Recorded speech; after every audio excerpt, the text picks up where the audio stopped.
Story शुरू करने से पहले मैं आप सबसे एक रिक्वेस्ट करना चाहता हूँ कि प्लीज मेरे चैनल को सब्सक्राइब करें, वीडियो पसंद आए तो वीडियो पे लाइक करें और जितना हो सके अपने फ्रेंड्स को शेयर करें। इससे मेरे चैनल को सपोर्ट और आपका प्यार मिलेगा, so please consider it.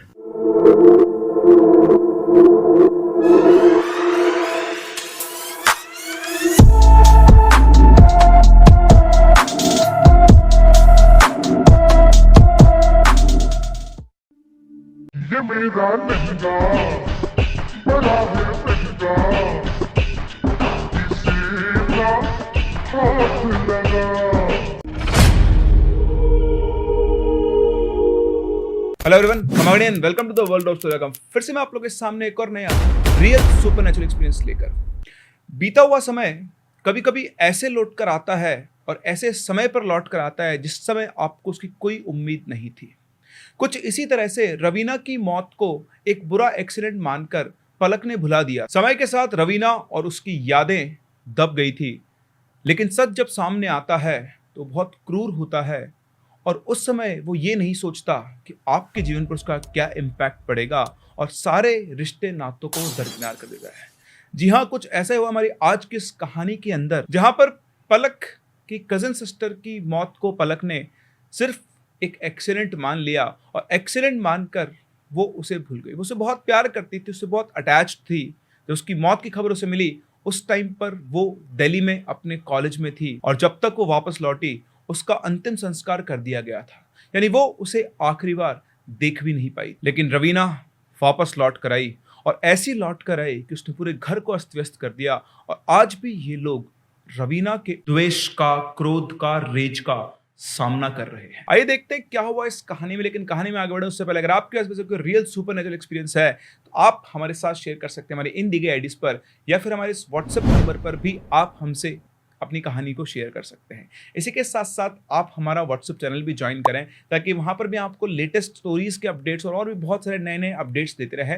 Link description में भी दिया हुआ है और स्क्रीन पर आपके सामने ग्रुप का जो चैनल का नाम है वो फ्लैश हो रहा है। इसी के साथ साथ पलक आज भी इस प्रॉब्लम से जूझ रही है, तो इसका सोल्यूशन क्या है क्या नहीं, एंड तक स्टोरी को जरूर देखें। अगर आपके उसका कोई सोल्यूशन है तो हमें कमेंट सेक्शन में जरूर बताएं। इसी के साथ साथ वीडियो को लाइक जरूर कर दें, चैनल को आपने सब्सक्राइब नहीं किया है तो सब्सक्राइब भी जरूर करें। बढ़ते हैं कहानी में आगे। रवीना जो पलक के चाचा की बेटी थी वो किशोरावस्था के संघर्ष और किशोरावस्था मतलब अपनी टीनेज लाइफ के संघर्ष और परवरिश के बीच में उलझी हुई थी। उसके परिवार के जो नियम थे वो बहुत सख्त थे।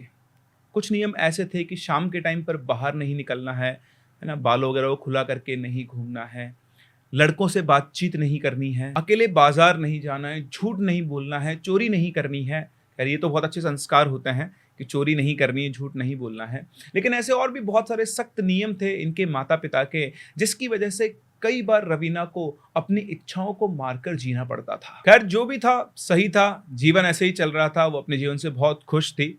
और इसी समय पर इनके स्कूल का एनुअल फंक्शन का समय आया। एनुअल फंक्शन जब समय आया तो इसका जो लड़कियों वाला ग्रुप था, जो गैंग थी, गर्ल्स गैंग, उन्होंने सबने डिसाइड किया कि भाई स्कूल के एनुअल फंक्शन पर हम लोग नए कपड़े लेकर आएंगे और नए कपड़े पहनकर ही स्कूल का फंक्शन अटेंड करेंगे। उनकी बातें सुनकर उसका भी मन हुआ कि वो भी एक नई ड्रेस ले और इसलिए उसने अपनी मम्मी यानी पलक की चाची से जाकर बोला कि स्कूल के एनुअल फंक्शन के लिए उसे एक नई ड्रेस चाहिए। लेकिन चाची ने उसे मना कर दिया, उसकी माँ ने उसे मना कर दिया और वो बेचारा अपना सा मन लेकर अपने कमरे में चली गई।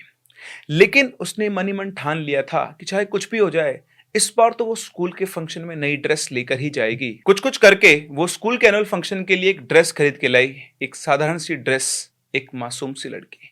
स्कूल का फंक्शन जब वो अटेंड करके आई तो उसकी माँ ने उससे पूछा कि तू ये ड्रेस कहाँ से लेकर आई और ये ड्रेस लाने के तुझे पैसे कहाँ से मिले। कुछ देर तो उसने टालम टोल किया, लेकिन जब उसकी माँ ने सख्ती से पूछा तो उसने बोल दिया कि पैसे आपके बैग से लिए। बस यही उसकी किस्मत का फैसला करने वाला पल था। उसकी ये बात सुनकर उसकी माँ आग बगुला हो गई और उसे पीटना शुरू किया और डांटना शुरू किया। वो उसे पीटे जा रही थी और चिल्लाए जा रही थी, बेशरम, अपने घर के अंदर चोरी करती है, तुझमें बिल्कुल भी शर्म नहीं बची है, बहुत पर निकल आए तेरे, हम लोग यहाँ अपना पेट काट काट कर तुमको पाल पोस रहे हो और तू ये चोरी कर रही है, हमारी मेहनत के पैसों को चुरा कर नए कपड़े खरीदेगी। आज मैं तुझे ऐसी सजा दूंगी कि अगली बार बिना पूछे पैसे लेने से पहले तू 20 बार सोचेगी। और इस तरह बोलते बोलते वो उस मासूम सी बच्ची को पीटती रही, तब तक पीटती रही जब तक वो अपने पैरों पर खड़ी नहीं हो पाई। वो बेचारी बच्ची रोती रही, उनसे माफी मांगती रही, पर पता नहीं उसकी माँ के ऊपर कौन सा भूत सवार था कि उसे बस पीटे जा रही थी। उसकी रोने चिल्लाने की आवाज सुनकर जब बाकी सारे घर वाले आए और उन्होंने उन्हें समझाया, रोका, डांटा, तब जाकर कहीं वो रुकी। उसके बाद रवीना को ले जाकर उसके कमरे में लेटाया गया। वो खुद भी अपनी माँ का ये रूप देखकर बहुत हैरान थी। शुरू शुरू में जब उसकी माँ उसे पीट रही थी तो चोट उसके शरीर पर लग रही थी, लेकिन उसके बाद वो चोट शायद उसके दिल पर लगी। आप लोगों ने कई बार ऐसा देखा होगा कि कुछ आपके रिश्तेदार होते हैं या कुछ बच्चों के पेरेंट्स होते हैं, उनका गुस्सा एकदम से बहुत अलग लेवल पर चला जाता है और बच्चों को बहुत बुरी तरह से मारते पीटते हैं। आजकल तो ऐसे लोग थोड़े कम हो गए, लेकिन पहले से बहुत लोग हुआ करते थे और आज भी कई लोग अपने बच्चों के साथ बहुत ज्यादा मारपीट करते हैं कुछ ऐसी बातों के ऊपर। बच्चों को सजा देना बनता है, लेकिन इतनी बेरहमी से भी उनके साथ मारपीट नहीं की जानी चाहिए। रवीना को यह एहसास था कि उसने बड़ी गलती की है, लेकिन उसे समझ में नहीं आ रहा था कि आज उसको इतनी बुरी तरह से उसकी माँ ने क्यों पीटा है। उसने शाम को खाना भी नहीं खाया। वो सब लोगों से बिल्कुल चुपचाप बिना बोले गुमसुम अपने कमरे के अंदर ही बैठी हुई थी। उसे जिस तरह से पीटा गया था वो ठीक से चल भी नहीं पा रही थी। रात को सबके सो जाने के बाद रवीना अपने कमरे से बाहर निकलती है और घिसटते घिसटते वो हाटा की तरफ जाती है। हाटा ये कोठरी को कहते थे, गोदाउन आप उसे बोल सकते हो। रवीना के जो पिताजी थे वो एक कोटेदार यानी राशन के डीलर थे। वो अनाज और केरोसिन, मिट्टी का तेल जो था उसकी राशनिंग किया करते थे और उसको उस हाटा के अंदर स्टोर करके रखते थे। उस हाटे के अंदर उन्होंने मिट्टी के तेल की बड़ी बड़ी टंकियां रखी हुई थी। तो अगर आप लोगों ने कभी राशन की दुकान देखी हो तो उसमें बड़ी बड़ी टंकियां होती है लोहे की, जिनके अंदर मिट्टी का तेल होता है। शायद रवीना ने यह फैसला कर लिया था कि उसे अब इन लोगों के साथ नहीं रहना है। वो वहां तक पहुंचती और वहां पहुंचने के बाद एक केरोसिन एक बॉटल के अंदर भरती और उस केरोसिन को पी जाती है। उसे लगा था कि शायद इसे पीने से उसे एक दर्द रहित मौत मिल जाएगी, सब कुछ आराम से हो जाएगा, लेकिन ऐसा हुआ नहीं। उस केरोसिन की बोतल से केरोसिन पीने के बाद भी उसे कुछ नहीं हुआ और जब कुछ नहीं हुआ तो उसने वो केरोसिन अपने शरीर पर डालकर खुद को आग लगा ली। पहले तो उसने उस जलन को सहन करने की कोशिश की और कोई आवाज नहीं निकाली, लेकिन जब वो जलन उसके सहन शक्ति से बाहर हो गई तो पूरे घर के आसपास उसकी चीखें गूंजने लगी। उसकी चीखों की आवाज सुनकर सब लोग बाहर निकल कर आए और देखा तो उस हाटा की तरफ से धुआं उठ रहा था और उस धुएं की तरफ सब लोग भागे, लेकिन जब तक सब लोग वहां पहुंचे बहुत देर हो चुकी थी और रवीना पूरी तरह से जल चुकी थी। जब ये सब हुआ तो पलक वहां पर नहीं थी। वो दिल्ली में अपने एग्जाम की तैयारी कर रही थी। जब तक वो गांव पहुंची तब तक सब कुछ खत्म हो चुका था। पुलिस के डर के मारे फटाफट से उसका अंतिम संस्कार कर दिया गया ताकि बात वहीं की वहीं दबी रह जाए। ये सारी बातें जब पलक अपने घर पहुंची तो उसकी मम्मी ने उसको बताई। पूरा परिवार चाची से नाराज था, यानी रवीना की मम्मी से, क्योंकि सबको ये साफ साफ पता था कि रवीना के इस कदम को उठाने का कारण कोई और नहीं, उसकी अपनी माँ थी जिसने उसे इतनी बेरहमी से पीटा था। लेकिन अब कोई भी रोने के अलावा क्या कर सकता था। इसके बाद कुछ दिन बीत गए। एक रात की बात है, पलक छत पर सोई हुई थी और छत में अंधेरे आसमान के अंदर जगमगाते हुए तारों को देख रही थी और देखते देखते ये सोच रही थी कि काश उसकी यादें दब जाए। रवीना के बारे में वो बार बार सोचा करती थी कि बहुत कनेक्टेड थी उससे और वो चाहती थी कि उसकी यादें बिल्कुल मिट जाएं। और यही सोचते सोचते वो सो गई। तभी उसकी आंख अचानक से एक आवाज से खुली। एक आवाज, पहले धीमी और फिर लगातार, दीदी दीदी दीदी। वो उठी और उठकर उसने आवाज की तरफ देखा तो छत के कोने की तरफ जैसे उसने अपनी नजर घुमाई वो सन्न रह गई। उसकी आंखों के सामने रवीना खड़ी हुई थी। उसने नीला कुर्ता और सफेद लेगिन पहनी हुई थी। पलक को ये बिल्कुल भी नहीं पता था कि मरते टाइम रवीना ने क्या पहना था, लेकिन उसको देखकर उसी चीज का एहसास हो रहा था कि वही कपड़े थे जब रवीना ने पहने थे जब उसने खुद को आग लगाई। एक बार पलक को अपनी आंखों पर विश्वास नहीं हुआ। उसने अपनी आंखों को मसला और दोबारा देखा। अब भी रवीना वहीं खड़ी हुई थी और वो पलक को देखकर मुस्कुरा रही थी, लेकिन ये मुस्कुराहट वैसी नहीं थी। ये एक अजीब खोखली सी एक्सप्रेशनलेस मुस्कुराहट थी। पलक ने कुछ नहीं बोला, उसे समझ ही नहीं आ रहा था कि वो क्या बोले कि तभी उधर से रवीना की आवाज आई। वो फुसफुसाई और बोली, मैंने एक ड्रेस खरीदी थी, स्कूल के लिए, लेकिन माँ ने बहुत मारा, बहुत दर्द हुआ। मैंने मिट्टी का तेल पिया था, लेकिन कुछ नहीं हुआ। आग ही आखिरी रास्ता था। मैं तो जल गई, लेकिन अब वो सब भी जलेंगे। और ये कहते कहते उसके चेहरे पर एक अलग सा गुस्सा था। उन लाइफलेस आंखों में, उस एक्सप्रेशनलेस चेहरे पर भी वो गुस्सा साफ साफ दिखाई दे रहा था कि रवीना नाराज है। पलक अपनी जगह से हिल भी नहीं सकी और उसे ऐसा लग रहा था जैसे उसकी आवाज जो है वो उसके गले में अटक गई है। वो चाहकर भी कुछ नहीं बोल पा रही थी। फिर वापस से रवीना अपने सर को इस तरह झुकाते हुए बोलती है, मैंने तुमसे कुछ मांगा था, तुम्हारी शादी के लिए एक लहंगा। मैंने कहा था ना तुम्हारी शादी पे नई ड्रेस पहनूंगी। अब मैं वो लहंगा तुमसे लूंगी और मैं यही नहीं रुकूंगी। उसकी बात सुनकर पलक पूरी तरह से डर गई थी और वो चिल्लाने की कोशिश करी। उसने 2-3 बार कोशिश की, लेकिन आवाज उसके गले से बाहर ही नहीं निकल रही थी। फिर उसने अपने पूरे शरीर की शक्ति को एक साथ जोड़ा और बहुत तेज चिल्लाई। उसकी चीख की आवाज सुनकर घर वाले जाग गए। उसकी बुआ भागती उसके पास आई, उसको संभाला तो उसने अपनी बुआ को बताया कि इस तरह से उस नीले कुर्ते और सफेद लेगिंग के अंदर उसको रवीना दिखाई दी। उसकी बात सुनकर उसकी बुआ का चेहरा भी सफेद पड़ गया। क्या ये तो वही कपड़े हैं जो उसने उस दिन पहने थे जिस दिन वो मरी थी। उसके बात सुनकर बाकी सब घर वाले बुरी तरह से परेशान हो गए कि ऐसा कैसे हो सकता है, क्योंकि सभी लोगों को पता था कि जब उसकी मौत हुई थी तो पलक यहाँ पर नहीं थी। उसके घर वालों को ये लगा कि क्योंकि पलक और रवीना एक दूसरे से बहुत ज्यादा कनेक्टेड थे, तो उसके लिए एक बुरा सपना था और उस सपने में सब लोगों से उसने सुना, कहीं ना कहीं से सुना होगा उसने क्या कपड़े पहने क्या नहीं, और उसका दिमाग उसकी बातों को मैनिपुलेट कर रहा है। और छत पर वो अकेली सो रही थी, तो ये सब उसके मन का वहम है। सब लोग उसे नीचे ले गए। रात भर भी वो ठीक से सो नहीं पाई और अगले दिन से उसकी तबीयत खराब होने लगी।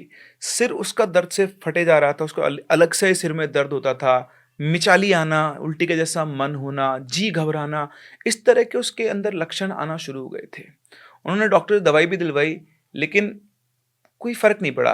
1-2 दिन ऐसे ही गुजरे, वो बीमार सी रही और सब लोगों को यही लगा कि वो डर गई है, उसके मन का जो वहम था वो सामने आ गया है और इसी वजह से उसके अंदर ये लक्षण आ रहे हैं। लेकिन उन लोगों को ये समझते ज़्यादा टाइम नहीं गुजारना पड़ा कि जो कुछ उसने देखा वो उसका वहम नहीं था, वो एक ऐसा सच था जो इन लोगों को एक्सेप्ट करना पड़ेगा। उस रात सभी लोग खाना वाना खा पी कर अपने अपने मतलब सोने की तैयारी कर रहे थे कि तभी एकदम से पूरे घर के अंदर केरोसिन की स्मेल फैल गई। सभी लोग अपने कमरों से बाहर आए, पूछते कि तुमको भी स्मेल आ रही है, तुमको भी आ रही है।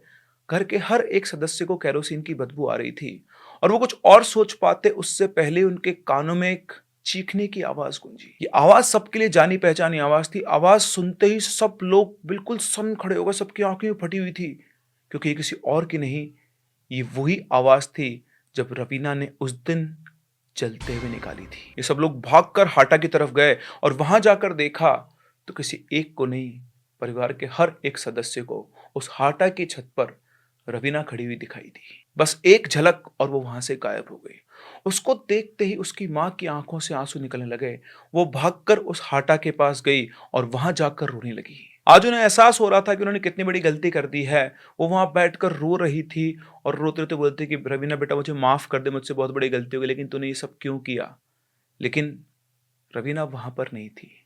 उसकी सिर्फ एक झलक इन सब लोगों को दिखाई दी थी। सब लोग उसकी मां को रोते हुए देख रहे थे। सबको लग रहा था कि उसका मन थोड़ा हल्का होगा, लेकिन थोड़ी देर में रवीना की मां वहां रोते रोते बेहोश हो गई। सब लोग बुरी तरह घबरा गए कि ये क्या हो गया। वो लोग वहां गए, उन्होंने उनको उठाया और उनके कमरे में लाके सुला दिया। और अगले दिन जब उन्हें सुबह उठाया गया तो सबको ये पता चला कि चाची की तबीयत भी खराब हो चुकी है और उनके पैरों ने काम करना बंद कर दिया है। सभी के सभी लोग बुरी तरह घबरा गए, क्योंकि कल जो रात हुआ वो सभी लोगों ने देखा था और सभी लोगों को ये समझ में आ रहा था, उनको ये अंदेशा था कि रवीना अपनी माँ से बहुत नाराज है और इसी वजह से उसकी माँ की तबीयत खराब हुई है।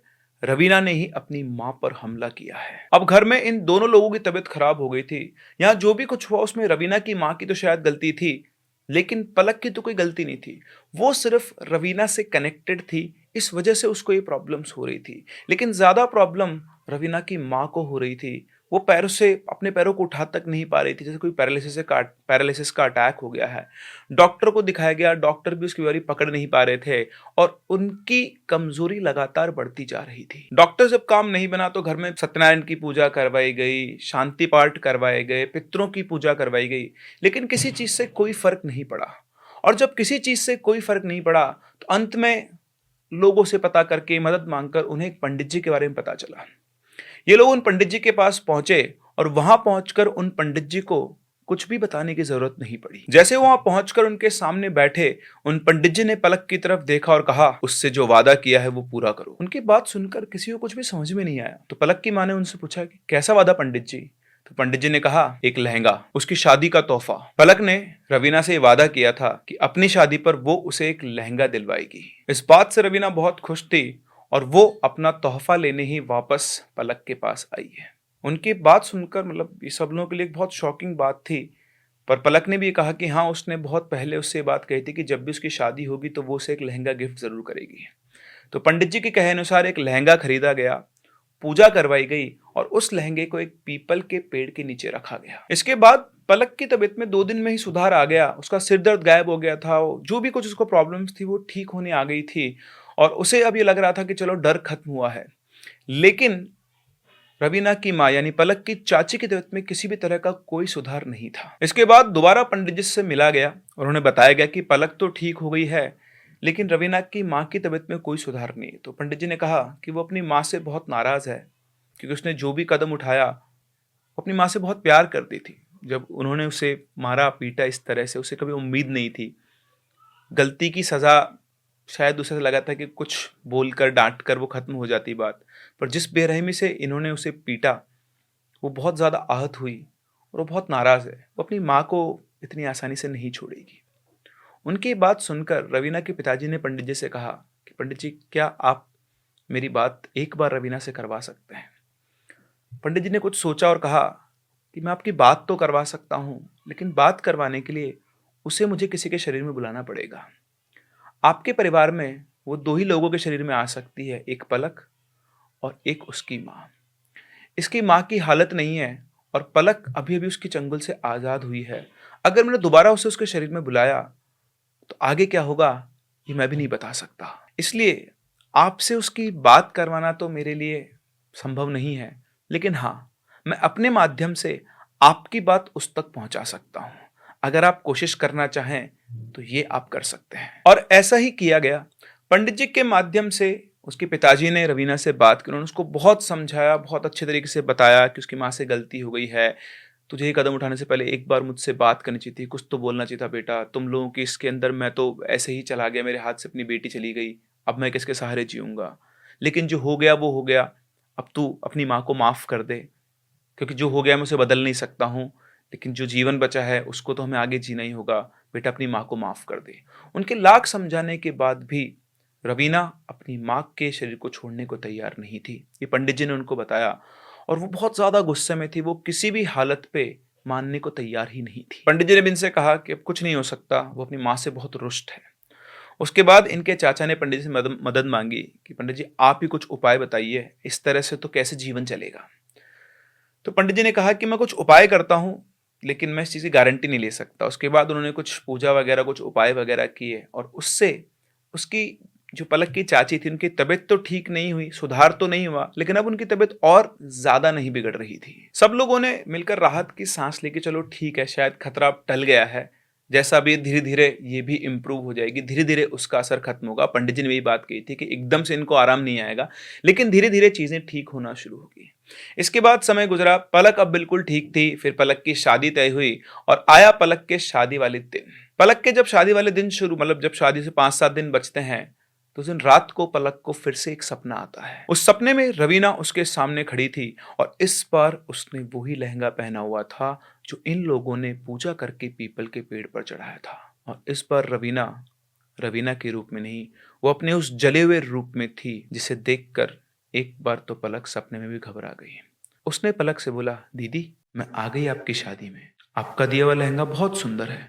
ये सुनकर पलक एकदम से उठ गई और बिल्कुल पसीने पसीने थी और उसे ही लग रहा था कि उसने कोई बहुत बुरा सपना देखा है। पहले तो उसे लगा कि सिर्फ एक सपना है, लेकिन उसके अगले दिन से ही उसकी तबीयत फिर से खराब होना शुरू हो गई। फिर से वही सपने, बुरे बुरे सपने, फिर से वही सिर में दर्द रहना, फिर से वही जी का मिचलाना, कहीं पर भी मन नहीं लगना, जी का हर टाइम घबराए रहना। और ये बात बहुत ज्यादा पुरानी नहीं है, ये इंसिडेंट अभी भी पलक के साथ इस इंस्टेंट पर भी, प्रेजेंट टाइम में भी चल रहे हैं। उसकी मम्मी की तबीयत भी खराब होना फिर से शुरू हो गई है। उन्होंने बिस्तर पकड़ लिया है, वो बिस्तर से उठ भी नहीं पाती है। डॉक्टर्स अभी भी उनकी बीमारी नहीं पकड़ पा रहे हैं। वो रात रात भर रोती रहती है और रवीना का नाम पुकार कर बोलती रहती है कि बेटी मुझे माफ कर दे, बेटी मुझे माफ कर दे।